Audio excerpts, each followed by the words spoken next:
முதல்ல நான் சொல்றேன், சந்தோஷமா இருங்க. யாரு பெரியவர் சொல்லுவார், ஒழுகிற வீட்டுல வாழு, அழுகிற வீட்டுல வாழாதேம்பார். எப்ப பாரு அது இல்ல இது இல்ல இது இல்ல. இப்ப எனக்கு கூட தான் பேசினா 2 லட்சம் நாகராஜ் சொல்லியிருந்தாரு. இப்ப காஃபியே லேட்டா வருது அப்படின்னா செக் இல்லைன்னு அர்த்தம். இப்ப பாருங்க, அத்தனை பேருக்கு சந்தோஷம். அதான் சனாதன தர்மம். ஒருத்தனுக்கு இல்லைன்னா 50 பேர் கைத்தட்டி மகிழ்ச்சி ஆயிடுவான்.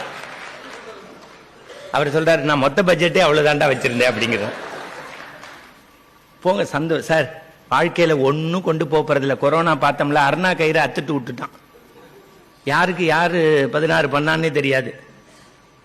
இருக்கிற வரைக்கும் மனித நேயத்தோடையும் ஒழுக்கத்தோடையும் தர்மத்தோடையும், சார் இந்த மாதிரி நல்லது இருக்கிறானா, முடிஞ்சவன் அள்ளி கொடு, முடியாதவன் கிள்ளி கொடு, அதுவும் முடியலையா உடல் உழைப்பு கொடு, அதுவும் முடியலையா நல்லது செய்யறவங்கள தப்பு பேசாம போ. Download ShareChat.